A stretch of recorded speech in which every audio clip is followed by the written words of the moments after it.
Hello hello hello आप सभी लोगों को अविनाश मिश्रा का बहुत बहुत नमस्कार। स्वागत है जी आप सभी लोगों का हमारे आज के इस क्लास में। आज के इस क्लास में हम लोग क्या क्या पढ़ने वाले हैं।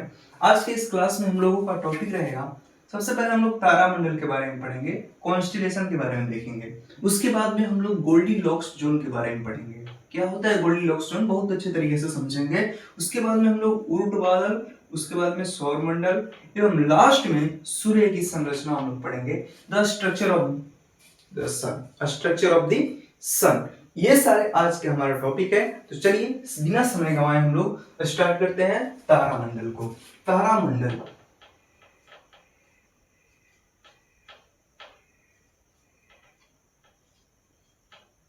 तारामंडल इंग्लिश में इसको कॉन्स्टिलेशन बोलते हैं। कॉन्स्टिलेशन,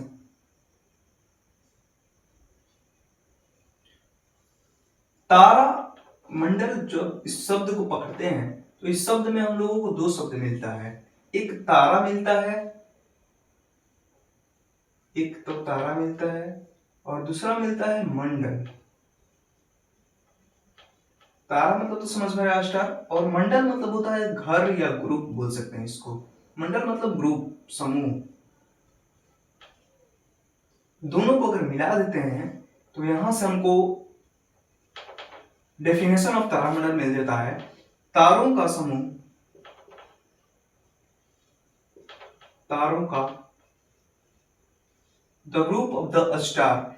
लेकिन यहां पर एक सवाल पैदा हो जाता है कि सर आप आकाश गंगा बताए थे गैलेक्सी, वो भी तारों का समूह था। तारों का समूह गैलेक्सी कहलाता है और यहाँ पर तारामंडल भी तारों का समूह। दोनों में फिर अंतर क्या है? तो वहां पर अंतर यह है कि ये जो तारों का समूह है ये कुछ तारों का समूह है। कितने तारों का? कुछ तारों का समूह, कुछ तारों का समूह। लेकिन गैलेक्सी में बहुत सारे तारों का समूह। उस गैलेक्सी का कोई अपना शेप होता है, पूरे गैलेक्सी का एक शेप होता है। लेकिन कुछ तारों का समूह जिसका एक फिक्स शेप होता है, कुछ तारों का समूह जिसका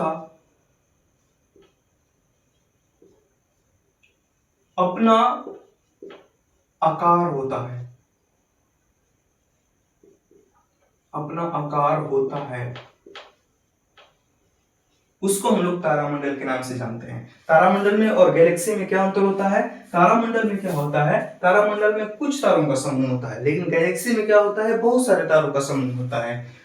गैलेक्सी का, पूरा गैलेक्सी का अपना एक शेप होता है, जैसे स्पाइरल, ये सारी चीजें मैं बियर्ड स्पाइरल, ये सारी चीजें मैं पढ़ा चुका हूँ पिछले लेक्चर में।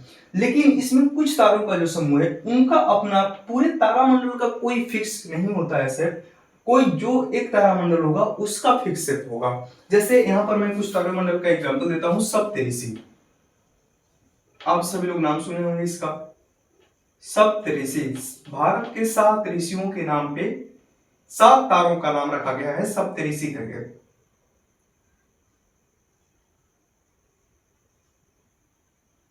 ऐसे कुछ होते हैं, ऐसे सप्तऋषि का समूह देखने को मिलता है। और क्या एग्जांपल हो सकते हैं? अर्सा मेजर इसका एग्जांपल हो सकता है। अर्सा मेजर, अर्सा माइनर,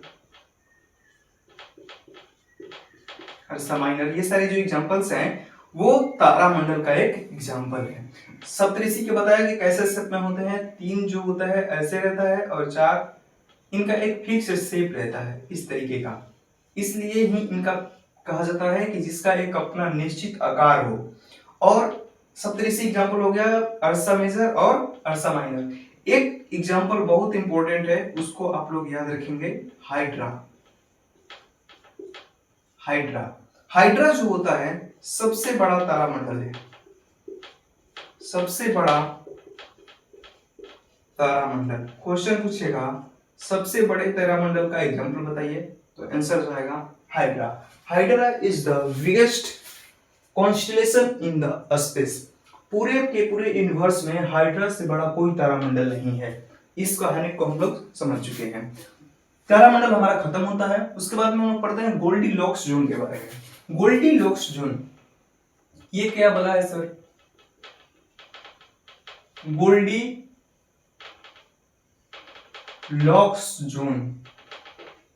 ये कुछ नहीं है, एकदम सिंपल है, आराम से दिमाग खोल कर सुन लीजिए। जिस तरीके से पृथ्वी पर हमारा जीवन संभव है, पृथ्वी पर जीवन संभव है, उसी तरीके से आकाश के या फिर यूनिवर्स के पृथ्वी के अलावा ऐसे कौन कौन से पिंड हैं जिस पर जीवन संभव है, एज लाइक पृथ्वी, जिस पर ऐसे आकाशीय पिंड, ऐसे आकाशीय पिंड जिन पर जीवन की संभावना हो, जीवन की संभावना हो, संभावना हो, उनको हम लोग, उन सारे पिंड को हम लोग गोल्डीलॉक्स जोन के नाम से जानते हैं। गोल्डीलॉक्स जोन कुछ नहीं है, जिस पर जीवन की संभावना पॉसिबल है, उसको हम लोग बोलते हैं गोल्डीलॉक्स जोन। इसका एग्जांपल हो जाएगा, एक तो पृथ्वी गोल्डीलॉक्स जोन का हिस्सा है, और भी एग्जांपल्स अगर देखा जाए तो मार्स, मंगल ग्रह जो है, इस पर भी हम लोगों को कुछ हद तक जीवन की संभावनाएं देखने को मिलती है। चांद, चंद्रमा, हमारा उपग्रह पृथ्वी का, इस पर भी कुछ हद तक जीवन की संभावनाएं अभी खोजी जा रही हैं, देखा जा सकता है। तो इन सब को हम लोग गोल्डीलॉक्स जोन का हिस्सा मानते हैं। गोल्डीलॉक्स जोन आपका हो गया खत्म। बात करते हैं ऊर्ट बादल की। कुछ नहीं, छोटा छोटा टॉपिक है, जल्दी जल्दी पढ़ करके घर चलते हैं। ऊर्ट बादल, इसको समझना है थोड़ा सा। ऊर्ट बादल क्या होता है? मैंने आप लोगों को कल पढ़ाया था क्यूपर बेल्ट के बारे में। क्या होता है कि सन जो है, इसके दूरी के अनुसार कुछ ग्रह का नाम है बताया था, बुध, शुक्र, पृथ्वी, मंगल, बृहस्पति, शनि, अरुण और वरुण। इस वरुण के पश्चात ये जो ग्रह वरुण है, ये सबसे दूरी पे पैदा होता है। इसके बाद में क्यूपर बेल्ट नाम का कोई चीज पाया जाता है। क्यूपर बेल्ट, क्यूपर बेल्ट मैं आप लोगों को पढ़ा चुका हूं। क्यूपर बेल्ट के बाद में ऐसा क्षेत्र, ऐसा जगह, ऐसा जो क्यूपर बेल्ट के बाद आप बताइए, यहाँ पे सारे के सारे ग्रह जो हैं, ये सूर्य के प्रकाश से प्रकाशित होते हैं, एनर्जी लेते हैं एवं टेम्परेचर लेते हैं। बात क्लियर है? तो ये सबसे दूर है, तो इसके पास में सूर्य का प्रकाश कम जाएगा, मानते हो बात को? इसके पास अगर कम जाएगा तो यहाँ पर चीजें ज्यादातर सॉलिड अवस्था में रहेगी कि बर्फ अवस्था में रहेगी, मतलब बर्फ पिघला हुआ रहेगा, बर्फ के रूप में पाए जाते हैं। तो उसी तरीके से क्यूपर बेल्ट के पश्चात, अगर ये वरुण के बाद में क्यूपर बेल्ट है और उसके बाद में भी अगर कुछ बातें हम कर रहे हैं, तो वहां पर तो सूर्य का प्रकाश पहुंचता ही नहीं होगा। तो उसके अगर क्यूपर बेल्ट के पश्चात की मैं बात कर रहा हूं, तो यहाँ पर जो चीजें होती है, बर्फ के बादल के रूप में पाई जाती है, बर्फ के बादल के रूप में पाई जाती है, बर्फ के बादल के रूप में पाई जाती है, के रूप में पाई जाती है। इन्हीं को बोला जाता है ऊर्ट बादल। क्या बोलते हैं इसको? ऊर्ट बादल। अभी और सुनो, ये तो हो गया हमारा पूरा सूर्य और पूरा इसका ग्रुप, तो इसको बोलते हैं सौर मंडल। तो ये जो हमारा बादल है, बर्फ के बादल, ये पूरे के पूरे सौर मंडल को, पूरे के पूरे सौर मंडल को चारों तरफ से घेरा हुआ है।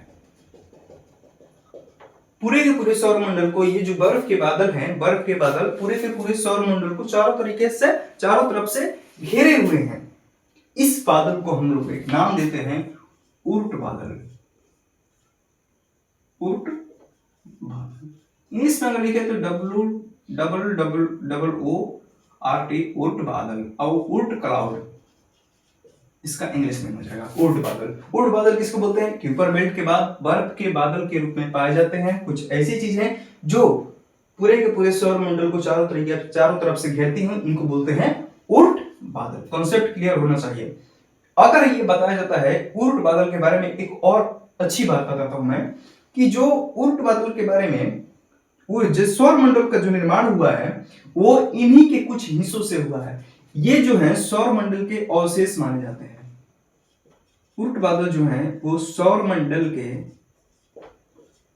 अवशेष माने जाते हैं। अवशेष का मतलब होता है बचा हुआ चीजें, जो बच गया है, यूज करने के बाद जो बच गया है। तो उर्ट बादल के कुछ ऐसे अवशेष से इन सौरमंडल का निर्माण हुआ है, ऐसा माना जाता है। मतलब सौरमंडल का निर्माण किससे हुआ है? उर्ट बादल के अवशेष से हुआ है। ये बातें थी सौरमंडल, यहाँ तक हम लोग पढ़ लिए, उर्ट बादल तक पढ़ लिए। उसके बाद में हम चलते हैं, सबसे पहले यहाँ तक जो भी पढ़े हैं सबसे पहले रिवाइजन करते हैं। सबसे पहले पढ़ा है मैं तारामंडल के बारे में। तारामंडल में 2 वर्ड्स आते हैं, तारा और एक मंडल। मंडल मतलब होता है ग्रुप, समूह, तारों का समूह, जिसका कुछ तारों, कैसे क्या बहुत सारे तारों का नहीं, कुछ तारों का, 7 8 9 10 4 5 ऐसे तारों का, कुछ तारों का समूह जिसका अपना शेप होता है, उसको हम लोग बोलते हैं तारामंडल।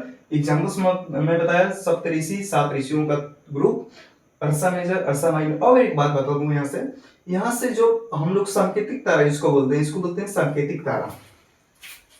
ये जो है इसको बोलते हैं संकेतक तारा।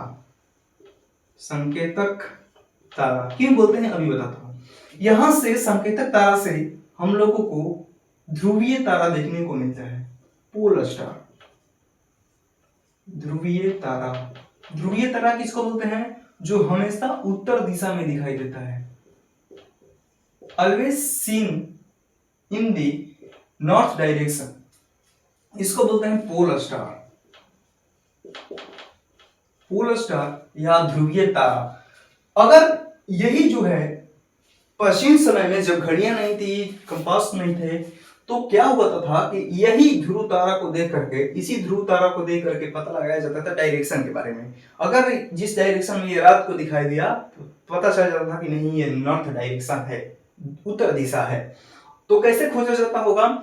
कभी कभी कॉम्प्लिकेटेड हो जाता था, चमकता नहीं था उतना, तो कैसे पता लगाया जाता होगा? अगर सप्तऋषि दिखाई दे दिया, सप्तऋषि के ये 4 को छोड़ करके ये 3 वाले हिस्से में जो पहला है इधर चौथे वाले के पास में, उसको पकड़ करके सीधे इसके पूंछ को पकड़ करके चला जाता था ऊपर के उत्तर दिशा की तरफ। तो उत्तर दिशा में एक चमकता हुआ सितारा नजर आता था, उसी का नाम होता था पोलर स्टार। अब बात आता है कि ये वाले तारा का क्या नाम होता है? तो संकेतक तारा। क्यों होता है? ये संकेत करता है, इंडेक्स करता है कि चलो भाई मेरे साथ चलो, मेरे मुझसे होकर के गुजरो, मुझसे होकर के गुजरिएगा तो आपको पोलर स्टार पर लेकर चलूंगा मैं। इसलिए इसको संकेतक तारा या इंडेक्सक स्टार बोलते हैं। क्या बात है, समझ में आ गई? समझते हैं, आगे चलते हैं। और यहाँ पर एक और बात समझने वाली है हाइड्रा के बारे में। हाइड्रा जो है हमारा सबसे बड़ा तारामंडल है।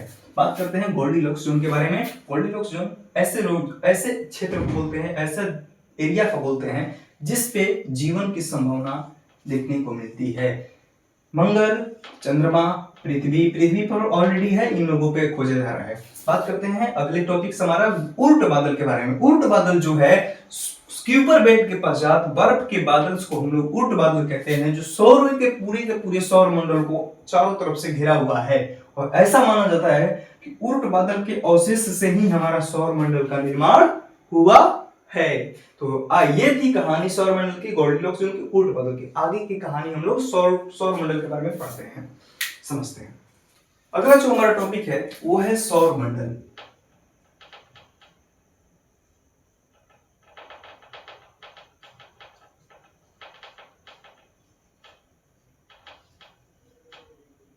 सौर मंडल, सोलर सिस्टम,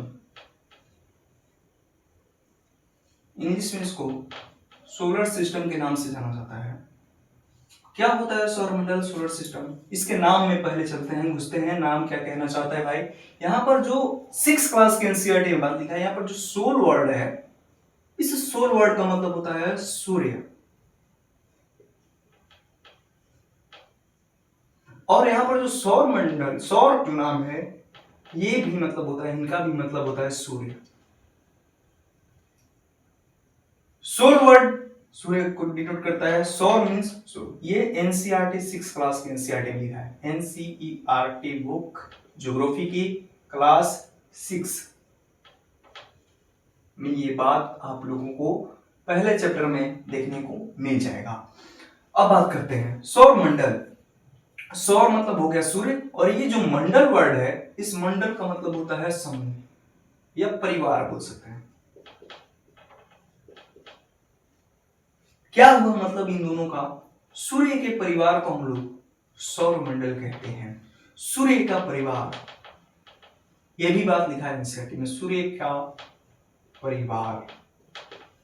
जैसे हमारा एक परिवार होता है उसी तरीके से सूर्य की भी एक परिवार होती है और उस परिवार का नाम होता है सौर मंडल। और सौर मंडल में ये जो सूर्य है, सूर्य जो है वो मुखिया होता है उसका। सौर मंडल का मुखिया कौन? सूर्य। सौर मंडल का मुखिया कौन? सूर्य। क्यों मुखिया होता है भाई? बात आता है क्यों, वो आगे हम लोग पढ़ेंगे क्यों। अभी पहले जनरल बातें करते हैं। ये हो गया सौरमंडल के बारे में। सौरमंडल में मुखिया तो हो गया, और इसके सदस्य कौन कौन से होते हैं? तो इनके सदस्य में ग्रह आते हैं, ग्रह, उपग्रह, क्षुद्र ग्रह क्या होते हैं सब पढ़ेंगे आगे। अभी बस देखते चले जाओ कौन कौन से हिस्सा होता है, कौन कौन से सदस्य हैं हमारे सूर्य के परिवार में। ग्रह, उपग्रह, क्षुद्र ग्रह, धूमकेतु,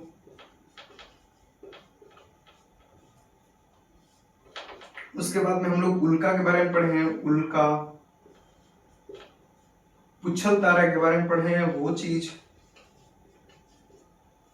पुच्छल तारा, ईटीसी, इन सबको मिला करके और साथ में सूर्य को मिला करके बनता है हमारा सौर मंडल। सौर मंडल is the group of many बहुत सारी चीजों का ग्रुप है, ये सारी चीजों का ये ग्रुप है, जिसका मुखिया कौन होता है, मेन कौन होता है सौर मंडल का? सूर्य, सन।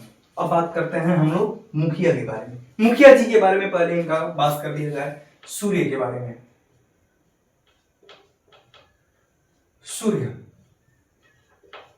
इंग्लिश नेम सन, आराम से सुनना। सूर्य है, ये सौरमंडल का परिवार है और इसे मुखिया है। मुखिया क्यों बोलते हैं इसको, पहले यही समझ लेते हैं। यहां पर मैं छोड़ा था बात, यहां पर समझा रहा हूं। मुखिया क्यों बोलते हैं भाई?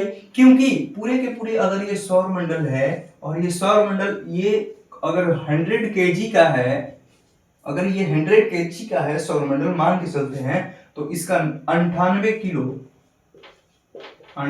केजी जो है वो सूर्य है। 98 केजी क्या है? सूर्य है। पूरे का पूरा सौरमंडल कितना के होगा? 100 किलो का मान लेते हैं। और तो सूर्य कितने किलो का? 98 किलो, मतलब 98% ऑफ द 90% सौरमंडल का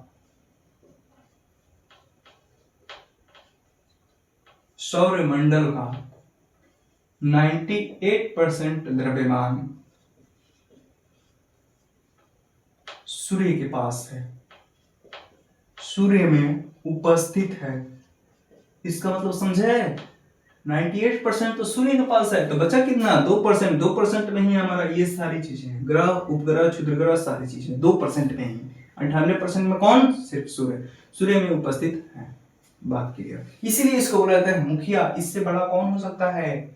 अकेला 98 किलो का आदमी है। आगे चलते हैं। सन, सन के बारे में और क्या क्या बातें जानते हैं? सेम बातें जानते हैं। एक तारा है और हम लोग तारे के बारे में बहुत सारी बातें करके आए हैं। तारे के पास अपना उष्मा होता है, इसमें प्रकाश होता है, सब कुछ पढ़नी है तारे के बारे में। अब मैं इसके बारे में कुछ बताऊंगा नहीं, क्योंकि मैं 2 क्लास में सब कुछ बता चुका हूं तारे के बारे में। अब बात करते हैं हम लोग सन के स्ट्रक्चर के बारे में, जो सबसे इंपॉर्टेंट है, स्ट्रक्चर ऑफ द सन। उसके लिए मुझे पूरा का पूरा बोर्ड चाहिए होगा, तो आराम से सुनना करेंगे। सूर्य की संरचना, टुडेज लास्ट टॉपिक, सूर्य की संरचना।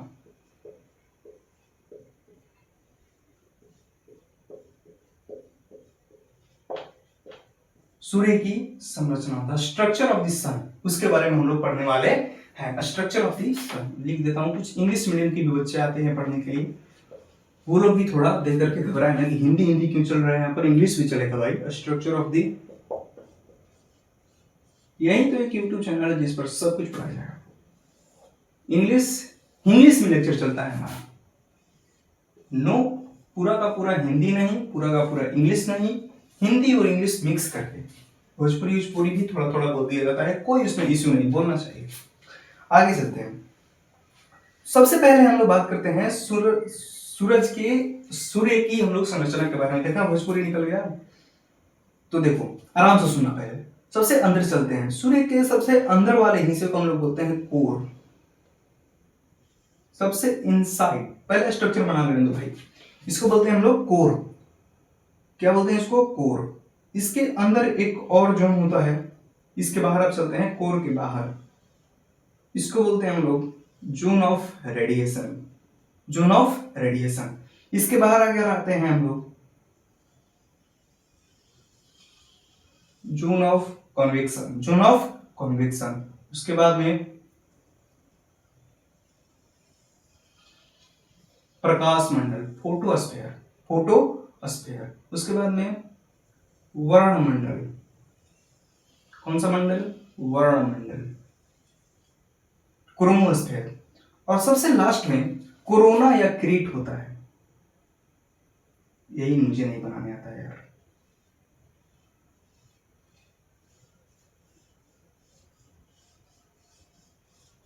थोड़ा सा मैनेज करो भाई, शायद बना कर आना चाहिए इसको ना। मेरे साथ रिवीजन करो। सबसे अंदर वाला सूर्य का कौन सा हिस्सा होता है? कोर, क्रीट, क्रूड या कोर बोलते हैं। सबसे उसके बाद वाला, उसके बाद में जोन ऑफ रेडिएशन, उसके बाद में जोन ऑफ कन्वेक्शन, उसके बाद में प्रकाश मंडल या फोटोस्फीयर, उसके बाद में क्रोमोस्फीयर, उसके बाद में कोरोना। सबसे पहले यहां पर मैं बोला एक बात, ये वाला जो रेखांकित भाग है, ट्रायंगल दिखाया हूं जिसको, इसको, इसका जो नाम होता है, इसका नाम होता है कोर या क्रोड बोलते हैं। कोर बोल दो, करोड़ लिख रहा हूं यार, क्या क्या मास्टर बनेगा रे तू। हिंदी में एक और इसका नाम होता है क्रोड, CROD, क्रोड। एक तो ये हो गया।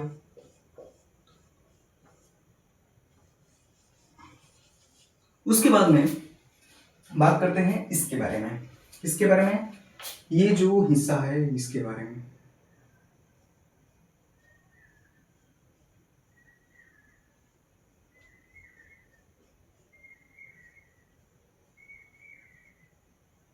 ये जो हिस्सा है इसको बोलते हैं विकिरण क्षेत्र, विकिरण क्षेत्र, जोन ऑफ रेडिएशन। रेडिएशन का मतलब जानते हो ना सब लोग, अगर नहीं कह दिए, जोन ऑफ रेडिएशन सब बताया जाएगा, अभी आराम से पहले लिखने दीजिए। उसके बाद में बात करते हैं हम लोग, ये वाला जो हिस्सा है, ये वाला पूरा का पूरा ये जो सर्कल है, इस वाले हिस्से को हम लोग बोलते हैं जोन ऑफ कन्वेक्शन। इधर आ, संवहन मंडल,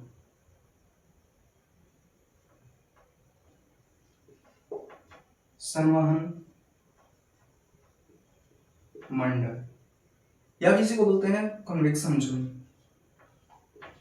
कन्वेक्शन, चलो छोटा हो, जोन, संवहन मंडल या कन्वेक्शन जोन। उसके बाद में ये वाला जो हिस्सा है, ये मैं पेज का बता रहा हूं, ये वाला जो हिस्सा, इस वाले हिस्से को बोलते हैं प्रकाश मंडल,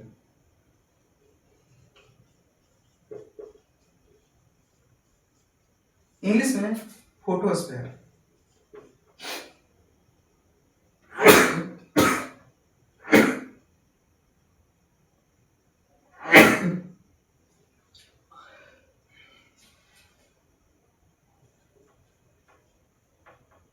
फोटोस्फीयर,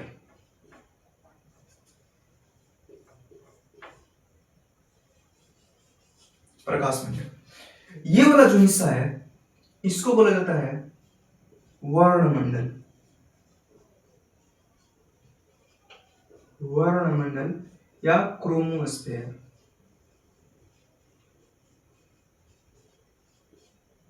क्रोमोस्फीयर। ये वाला जो हिस्सा है सबसे लास्ट वाला, इसको बोलते हैं कोरोना। सबसे बाहर वाला हिस्सा का नाम होता है कोरोना या क्रीट बोलते हैं हिंदी में। ये भी लिख लो भाई, क्यों छोड़ोगे, क्रीट। एक बार फिर से रिवीजन कीजिए। सूर्य के सबसे अंदर आंतरिक वाले हिस्से का नाम होता है कोर या क्रोड। ये सबसे अंदर होता है। इसके बाहर अगर आते हैं तो इसके बाहर कोर के बाहर वाला हिस्सा का नाम होता है जोन ऑफ रेडिएशन, विकिरण क्षेत्र। इसके बाहर वाले हिस्से का नाम होता है संवहन मंडल, कन्वेक्शन जोन। उसके बाहर वाले का नाम होता है प्रकाश मंडल, फोटोस्फीयर। उसके बाहर वाले का नाम होता है वर्ण मंडल, क्रोमोस्फीयर। और सबसे बाहर वाले हिस्से का नाम होता है कोरोना या क्रीट। बात करते हैं क्या होता है। सबसे पहले कोर आंतरिक भाग में अगर चलते हैं तो यहाँ पर होता है मेरे भाई, अगर अंदर है कोई चीज एकदम अंदर है और ये पूरा का पूरा लेयर उसको दबा दिया है तो क्या यहाँ का डेंसिटी बहुत ज्यादा होगा। मानते हो बात को। अगर यहाँ पर डेंसिटी होगा, अगर यहाँ का डेंसिटी बहुत ज्यादा है, यहाँ का घनत्व जो है, बात करते हैं यहाँ का घनत्व का, घनत्व ज्यादा होता है। और यहीं पर होता है नाभिकीय संलयन। क्या होता है मेरे भाई? नाभिकीय संलयन। मैं बताया था तारों में नाभिकीय संलयन होता है, नाभिकीय संलयन होता है, नाभिकीय संलयन। तो बात करते हैं हम लोग न्यूक्लियर फ्यूजन के बारे में। तो सूर्य का वो कौन सा जोन है जिसमें नाभिकीय संलयन देखने को मिलता है? इंपॉर्टेंट क्वेश्चन, यहां से क्वेश्चन आ सकता है कि सूर्य का वो क्षेत्र बताओ जहां पर नाभिकीय संलयन देखने को मिलता है। उसका नाम है कोर, उस हिस्से का नाम है कोर। नाभिकीय संलयन में क्या होता है? हाइड्रोजन जो है, हाइड्रोजन के न्यूक्लियस जो है आपस में फ्यूज होकर के हीलियम के न्यूक्लियस बनाते हैं। इसको बोलते हैं हम लोग नाभिकीय संलयन। बात करते हैं अगर ये नाभिकीय संलयन होता है तो मैं बहुत दिन पहले पढ़ा चुका हूं कि बहुत ज्यादा उष्मा निकलती है सरकार, बहुत ज्यादा हीट निकलता है, बहुत ज्यादा एनर्जी निकलता है, बहुत ज्यादा उष्मा निकलती है। उष्मा बहुत ज्यादा होगा, मानते हो बात को। अगर यहाँ पर नाभिकीय संलयन होता है तो यहाँ पर उष्मा भी बहुत ज्यादा होगी। मतलब कि कोर जो रीजन है, क्रोड जो रीजन है सूर्य का सबसे अंदर वाला हिस्सा है। अगर अंदर वाला हिस्सा है तो यहाँ का घनत्व सबसे ज्यादा, डेंसिटी बहुत ज्यादा होगी। यहाँ पर नाभिकीय संलयन होता है, नाभिकीय संलयन होने की वजह से यहाँ का जो उष्मा होगा सबसे अधिक होगा, सबसे ज्यादा हीट होगा। अगर यहाँ पर सबसे ज्यादा हीट होगा तो सबसे ज्यादा यहाँ पर तापमान भी क्या होगा? सबसे ज्यादा। यहाँ का अगर तापमान की बात करें टेम्परेचर की, तो टेम्परेचर भी बहुत ज्यादा होता है। देखा जाता है कि यहाँ का जो टेम्परेचर है औसतन 15 million degree centigrade, 15 million degree centigrade. 1 million में होता है 10 लाख। 10 लाख को 15 से अगर मल्टीप्लाई किया जाए तो 150 lakh, 150 lakh degree centigrade. 30 degree, 40 degree, 50 degree Celsius अगर टेम्परेचर होता है तो पसीना पसीना होने लगता है, आदमी तड़प जाता है। सुनो यहाँ पर 150 लाख डिग्री सेंटीग्रेड टेम्परेचर है सूर्य के सबसे आंतरिक वाले हिस्से में। क्या हाल होगा अगर सूर्य हमारे पास होता? चमड़ी चमड़ी जल जाती मेरे भाई। आगे चलते हैं। ये हो गया हमारा कोर या क्रोड के बारे में, ये खत्म हो गया कहानी, ठीक ना। इसका ये बात याद रखना है ना, ये संलयन कहाँ होता है, उष्मा सबसे ज्यादा होता है, तापमान कितना होता है, ये बस काम खत्म। उसके बाद में इसके बाहर वाला हिस्सा का नाम होता है विकिरण क्षेत्र, जोन ऑफ रेडिएशन। बात करते हैं यहाँ पर रेडिएशन का मतलब क्या होता है। सबसे पहले जो रेडिएशन की बात है, रेडिएशन में क्या होता है? हीट का ट्रांसफर ऑफ हीट, उष्मा का स्थानांतरण विदाउट एनी मीडियम, बिना किसी माध्यम के उष्मा के प्रवाह को हम लोग रेडिएशन बोलते हैं। उस हिस्से को हम लोग क्या बोलते हैं? उस प्रोसेस को बोलते हैं रेडिएशन। तो इसमें भी जो होता है जोन ऑफ रेडिएशन में उष्मा का प्रवाह जो होता है वो heat transfer without any medium, बिना किसी माध्यम के हीट का ट्रांसफर होता है।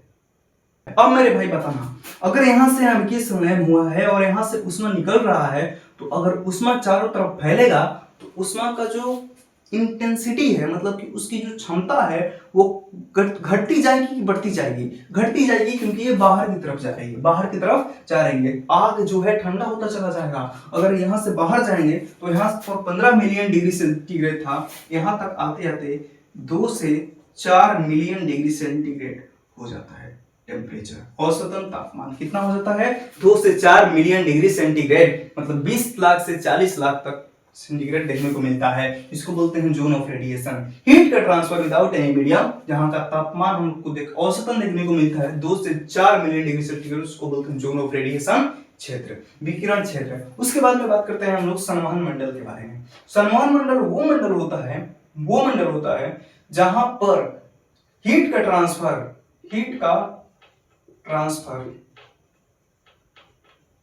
ट्रांसफर है वो गैस एवं लिक्विड के रूप में होता है। गैस और लिक्विड जो है वो मीडियम है, और गैस और लिक्विड मीडियम में हीट का ट्रांसफर होता है। इसको हम लोग बोलते हैं कन्वेक्शन। इसको सिर्फ कन्वेक्शन बोलते हैं। कन्वेक्शन 3 तरीके की चीजें, कंडक्शन, कन्वेक्शन और रेडिएशन। रेडिएशन में होता है विदाउट एनी मीडियम हीट का ट्रांसफर। कन्वेक्शन में गैस एंड लिक्विड मीडियम में हीट ट्रांसफर होता है, और कंडक्शन में जो होता है सॉलिड मीडियम में हीट का ट्रांसफर होता है। तो कन्वेक्शन मंडल में जो होता है वो गैस एवं लिक्विड के रूप में हीट का ट्रांसफर होता है। और यहाँ का जो तापमान है वो अभी बताया नहीं जा सकता है कितना है, नहीं साइंटिस्टों को बताया। यहाँ पर जो विकिरण क्षेत्र से कम और प्रकाश मंडल से ज्यादा होता है, इंटरमीडिएट होता है। ये बातें थी। अब बात करते हैं प्रकाश मंडल की। ये जो प्रकाश मंडल है, ये प्रकाश मंडल के बारे में आराम से सुनना। प्रकाश मंडल जो है ये हमारी नंगी आंखों से दिखाई देता है। नंगी आंखों से दिखाई देता है, जिसका टेम्परेचर होता है 6000 डिग्री सेंटीग्रेड। आप लोग को यही पता है सूर्य का तापमान कितना होता है, तो 6000 डिग्री सेंटीग्रेड। हम लोगों को बचपन से रटाया गया है सूर्य का तापमान 24 डिग्री सेल्सियस। क्या सूर्य का तापमान ये होता है? नहीं होता है। होता है लेकिन प्रकाश मंडल का होता है। अंदर की बात तो बता ही नहीं गई थी मेरे भाई। अंदर की बात तो ये थी 150 लाख डिग्री सेंटीग्रेड। बाप रे बाप, इसके कंपेयर में ये कितना है? वो ये फुटबॉल है तो ये तूरी का दाना। हम लोगों को ये रटाया गया था, समझाया थोड़ी गया था, हम बता दिए। ये पूरा का पूरा समझा दिए एकदम कॉन्सेप्ट में ले जाकर के, क्यों होता है, कैसे होता है, क्या होता है, एकदम डिटेल में। ये होता है पढ़ाई। नंगी आंखों से दिखाई देता है वो हम लोगों को जो सूर्य दिखाई देते हैं ना, दिन दोपहरिया, जो भी सुबह शाम, जो भी, वो होता है प्रकाश मंडल दिखाई देता है उसका पूरा का पूरा। ये थोड़े दिखाई देंगे, ये दिखाई दे तो हम रहे नहीं जी, खत्म हो जाएंगे। इसका सेल्सियस, डिग्री सेल्सियस सब समझ गए। इसके बाद में इस पर ये प्रकाश मंडल में कुछ डार्क स्पॉट पाए जाते हैं, सौर धब्बे पाए जाते हैं। आराम से सुनना, एकदम सब कुछ समझ में आएगा। सौर धब्बे या इसी को सौर कलंक के नाम से जानते हैं। क्या है ये? सौर धब्बे या सौर कलंक। सौर कलंक, सोलर स्पॉट, सोलर छोड़ना सन स्पॉट बोलते हैं। सन स्पॉट्स इंग्लिश में इसको बोलते हैं सन स्पॉट्स। ये डार्क कलर के होते हैं। कैसे होते हैं? सबसे पहली बात तो ये डार्क कलर के, काले होते हैं, ब्लैक कलर का, या डार्क लिख लो, ये डार्क कलर के होते हैं। ये हमारी नंगी आंखों से दिखाई नहीं देते हैं। इनका जो तापमान होता है ये 4500 से 4600 डिग्री सेंटीग्रेड, 4500 से 4600 डिग्री सेंटीग्रेड होते हैं। ये हमारी नंगी आंखों से दिखाई नहीं देते हैं। आगे बात, ये जो होते हैं ये सोर्स ऑफ एनर्जी होते हैं।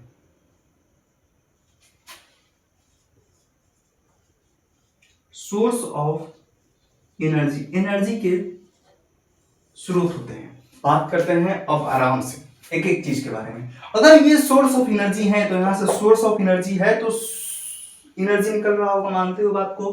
हीट की एनर्जी सोर्स ऑफ एनर्जी है तो यहां से एनर्जी देते हैं ये प्रकाश मंडल को, जिससे प्रकाश मंडल चमकता है। बात करते हैं ये डार्क कलर के क्यों होते हैं और ये हमारी नंगी आंखों से दिखाई क्यों नहीं देते हैं, का तापमान, इसके बारे में बात करते हैं। अगर सबसे पहली बात ये प्रकाश मंडल में होते हैं तो ये दिखाई क्यों नहीं देते हैं? क्योंकि हमारा प्रकाश मंडल तो दिखाई देता है सर, सुबह में, रात को, सुबह में, शाम को, दोपहर में दिखाई देता है, दिन में दिखाई देता है। लेकिन इसी प्रकाश मंडल को हम लोग देख पाते हैं और इसी प्रकाश मंडल में ये प्रेजेंट होता है सौर धब्बे या सौर कलंक, इसको हम लोग क्यों नहीं देखते हैं? कभी सूर्य में देखे हो काला काला कोई दिखाई देता हो? नहीं दिखाई देता है। बात आता है क्यों नहीं दिखाई देता है। यहां पर समझने वाली बात है कि क्यों नहीं दिखाई देता है, क्योंकि यहां पर जो प्रकाश मंडल का जो टेम्परेचर है 6000 डिग्री सेल्सियस, और यहां पर इस सौर कलंक का जो टेम्परेचर है वो 4500 से 4600 डिग्री सेल्सियस। इसका मतलब यह हुआ ना, इसका मतलब यह हुआ कि एक हाइड्रोजन के पास में एक मोमबत्ती जला के रख दिया जाए तो मोमबत्ती दिखाई देगा? उस मोमबत्ती का लौ दिखाई देगा? नहीं देगा। उसी तरीके से इतना बड़ा टेम्परेचर के पास में, इतना बड़ा टेम्परेचर के पास में ये टिकेगा? ये टिकेगा ही नहीं। ये पूरा का पूरा अंजुर किया है, पूरा का पूरा अंजुर किया है, तो ये डार्क कलर का चीज दिखाई देगा जी? एकदम नहीं दिखाई देगा। इसीलिए सौर धब्बे हमें नंगी आंखों से दिखाई नहीं देते हैं। Sun spots can not seen by naked eyes. और ये काला रंग इसीलिए बोला जाता है कि दिखाई नहीं देते, तो काले रंग के होते हैं। पता कैसे चला होगा? फिर वही बात हो जाती है ब्लैक होल वाली। कैसे पता चला होगा? ऐसे पता चला होगा क्योंकि ये सोर्स ऑफ एनर्जी है। क्या है ये? Source of energy. बात हो गई खत्म। आगे चलते हैं। इसके बाद में आता है प्रकाश मंडल। अब देखो यहाँ पर है सौर मंडल, ये सौर धब्बे जो सोर्स ऑफ एनर्जी है। तो एनर्जी जो है, हीट जो है, यहां से अंदर जाएगा। यहाँ तो और भी ज्यादा हीट ना है, तो अगर ये हीट जो है ज्यादा है तो कहां भागेंगे? बाहर की तरफ। तो बाहर की तरफ भागेंगे तो बाहर वाला लेयर का क्या नाम है? प्रकाश मंडल के बाहर वाला लेयर का नाम है वर्णमंडल और कोरोना। कौन कौन से लेयर्स हैं? वर्णमंडल और कोरोना, क्रोमोस्फेयर एंड कोरोना। तो इनका जो इन दोनों का जो टेम्परेचर होता है, इन दोनों का जो टेम्परेचर होता है वो इससे भी ज्यादा होता है। मैं बताया कि सबसे अंदर जो होता है वो सबसे ज्यादा टेम्परेचर होता है, और इससे अगर बाहर आएंगे तो हीट कम होते जाएगी और टेम्परेचर घटते जाएगा। लेकिन यहाँ पर सौर धब्बा आ गया एक रुकावट रास्ते में। जैसे ही यहाँ पर सौर धब्बा आ गया तो ये भी तो हीट देने का काम कर रहा है ना। तो हीट देने का काम कर रहा है, तो इसी की वजह से हीट जो है बाहर की तरफ आ रहा है, बाहर वाले जोन में। तो बाहर वाला जोन का नाम है, दो बाहर वाले जोन है, क्रोमोस्फेयर, वर्णमंडल और कोरोना। तो ये जो बाहर वाले में आकर के हीट दे देता है, तो आकर के जब हीट देता है तो इसमें हीट जो है ऐड हो जाता है, जुड़ा जाता है। तो जुड़ा जाता है तो इसका जो इन दोनों का जो औसतन टेम्परेचर है वो इससे प्रकाश मंडल से ज्यादा हो जाता है। बात क्लियर हो गई। अब बात करते हैं क्या ये दोनों दिखाई देते हैं? बिल्कुल दिखाई देते हैं। ये वाला जो दिखाई देता है वो आंशिक सूर्य ग्रहण के समय दिखाई देता है, आंशिक सूर्य ग्रहण के समय। और ये कोरोना जो है पूर्ण सूर्य ग्रहण के समय दिखाई देता है, पूरे सूर्य ग्रहण के समय दिखाई देता है। और यहां पर एक और बात समझाता हूं मैं, आप लोगों को आराम से सुनिएगा। Corona mass ejection, coronal mass ejection, injection नहीं, इजेक्शन। इजेक्शन मतलब होता है कम होना, घटना। कोरोनल सी, मास एम, इजेक्शन आई, CMI। कोरोनल मास इजेक्शन क्या होता है? यहां पर जो चीजें हैं कोरोना वाले जो हिस्से में, यहां पर तो गैस है, मानते हो बात को? सूर्य में क्या है? गैस से बना, हाइड्रोजन हीलियम से बना है। ये जो गैस है ये बाहर की, अगर ये हीट बहुत ज्यादा है तो हीट कहां जाएगी? बाहर की तरफ। बाहर की तरफ भागेंगी ना, हीट अंदर क्यों जाएगी? अंदर तो और भी हीट है, तो बाहर की तरफ निकलती है। तो ये हीट जो है बाहर की तरफ निकलती है, तो ये हीट जो है इसके साथ में कोरोना वाला हिस्से का, कोरोना वाले जोन का कुछ मास भी इसके साथ में चला जाता है, इसके साथ में बाहर भागता है। तो यहाँ पर क्या हो रहा है? कोरोना के मास में घटौती हो रहा है, इसी को बोलते हैं coronal mass ejection. Corona zone के मास में घटौती या कमी को कोरोनल मास इजेक्शन बोलते हैं। क्यों? क्योंकि यहाँ के जो मास है इसके हीट के साथ में मिलजुल करके बाहर भागने लगता है, इसको बोलते हैं कोरोनल मास इजेक्शन। तो ये था आज का हमारा पूरा का पूरा क्लास, जिसमें हम लोग तारामंडल के बारे में पढ़े हैं, गोल्डीलॉक्स जोन के बारे में पढ़ा है, ओल्ट बादल के बारे में, सौरमंडल के और सूर्य की संरचना के बारे में। भाई साहब पूरा का पूरा पढ़ाई कर लिया। तो चलिए मिलते हैं नेक्स्ट क्लास में। आज के लिए इतना ही। Thank you so much, have a nice day and God bless you.